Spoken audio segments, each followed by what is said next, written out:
दोस्तों, आइए सुनते हैं मुंशी प्रेमचंद की लिखी कहानी दो सखियां का अगला भाग। मसूरी 20/9/25।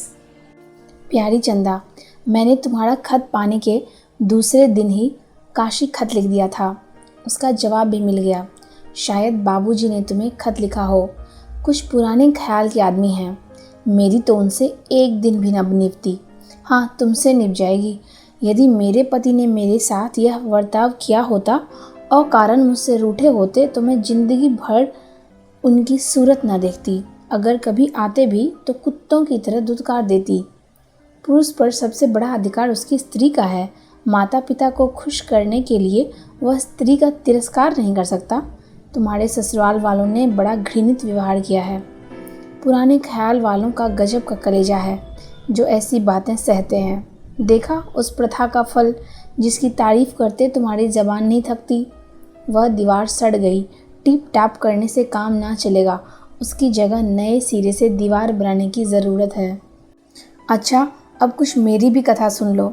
मुझे ऐसा संदेह हो रहा है कि विनोद ने मेरे साथ दगा की है। इसकी आर्थिक दशा वैसी नहीं जैसी मैं समझती थी। केवल मुझे ठगने के लिए इन्होंने सारा स्वांग भरा था। मोटर मांगे की थी, बंगले का किराया अभी तक नहीं दिया, फर्नीचर किराए के थे। यह सच है कि इन्होंने प्रत्यक्ष रूप से मुझे धोखा नहीं दिया, कभी अपनी दौलत की डींग नहीं मारी, लेकिन ऐसा रहन सहन बना लेना जिससे दूसरों को अनुमान हो कि कोई बड़े धनी आदमी है, एक प्रकार का धोखा ही तो है।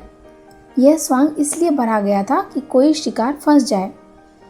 अब देखती हूँ कि विनोद मुझसे अपनी असली हालत को छिपाने का प्रयत्न क्या करते हैं। अपने खत मुझे नहीं देखने देते। कोई मिलने आता है तो चौंक पड़ते हैं और घबराई हुई आवाज़ से बेरा से पूछते हैं, कौन है? तुम जानती हो मैं धन की दासी नहीं, मैं केवल विशुद्ध हृदय चाहती हूँ। जिसमें पुरुषार्थ है, प्रतिभा है, वह आज नहीं तो कल अवश्य ही धनवान होकर रहेगा। मैं इस कपट लीला से जलती हूँ। अगर विनोद मुझसे अपनी कठिनाइयाँ कह दें तो मैं उनके साथ सहानुभूति करूँगी। उन कठिनाइयों को दूर करने में उनकी मदद करूँगी। यूँ मुझसे पर्दा करके यह मेरी सहानुभूति और सहयोग से ही हाथ नहीं धोते, बल्कि मेरे मन में अविश्वास, द्वेष और क्षोभ का बीज बोते हैं। यह चिंता मुझे मारे डालती है। अगर इन्होंने अपनी दशा साफ साफ बता दी होती तो मैं यहाँ आती ही क्यों? लखनऊ में ऐसी गर्मी नहीं पड़ती कि आदमी पागल हो जाए, या हज़ारों रुपए क्यों पानी पड़ता। सबसे कठिन समस्या जीविका की है। कई विद्यालयों में आवेदन पत्र भेज रखा है, जवाब का इंतज़ार कर रहे हैं। शायद इस महीने के अंत तक कहीं जगह मिल जाए। पहले 3 बार 100 मिलेंगे। समझ नहीं आता कैसे काम चलेगा। 150 रुपये तो पापा मेरे कॉलेज का खर्च देते थे। अगर 10-5 महीने जगह ना मिली तो क्या करेंगे? यह फिक्र और भी खाए डालती है। मुश्किल यही है कि विनोद मुझसे पर्दा रखते हैं। अगर हम दोनों बैठकर परामर्श कर लेते तो सारी गुत्थियां सुलझ जाती, मगर शायद यह मुझे इस योग ही नहीं समझते। शायद इनका ख्याल है कि मैं केवल रेशमी गुड़िया हूँ जिसे भांति भांति के आभूषणों, सुगंधों और रेशमी वस्त्रों से सजाना ही काफ़ी है।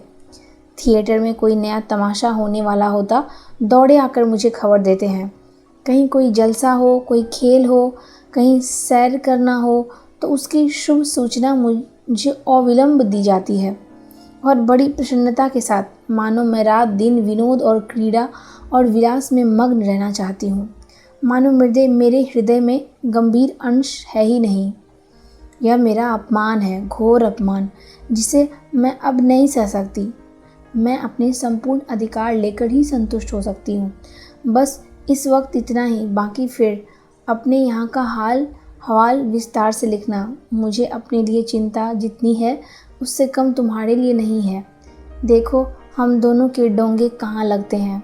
तुम अपनी स्वदेशी 5000 वर्षों की पुरानी जर्जर नौका पर बैठी हो, मैं नए द्रुतगामी मोटर बोट पर।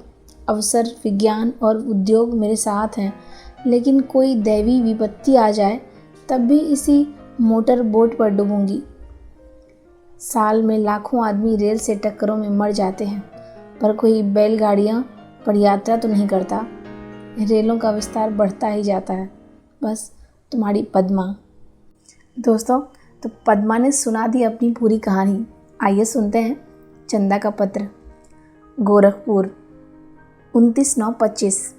प्यारी पद्मा, कल तुम्हारा खत मिला, आज जवाब लिख रही हूँ। एक तुम हो कि महीनों रटाती हो, इस विषय में तुम्हें मुझसे उपदेश लेना चाहिए। विनोद बाबू पर तुम व्यर्थ ही आक्षेप लगा रही हो। तुमने क्यों पहले ही उनकी आर्थिक दशा की जांच पड़ताल नहीं की? बस एक सुंदर रसिक शिष्ट वाणी मधुर युवक देखा और फूल उठी। अब भी तुम्हारा ही दोष है। तुम अपने व्यवहार से, रहन सहन से सिद्ध कर दो कि तुम में गंभीर अंश भी है, फिर देखूं कि विनोद बाबू कैसे तुमसे पर्दा रखते हैं। और बहन, यह तो मानवीय स्वभाव है, सभी चाहते हैं कि लोग हमें संपन्न समझें। इस स्वांग को अंत तक निभाने की चेष्टा की जाती है और इस काम में सफल हो भी जाता है, उसी का जीवन सफल समझा जाता है। जिस युग में धन की ही सर्वप्रधान हो, मर्यादा, कीर्ति, यश, यहाँ तक विद्या भी धन से खरीदी जा सके, उस युग में स्वांग भरना एक लाजमी बात हो जाती है। अधिकार योग्यता का मुंह ताकते हैं। यही समझ लो कि इन दोनों में फूल और फल का संबंध है। योग्यता का फूल लगा और अधिकार का फल आया।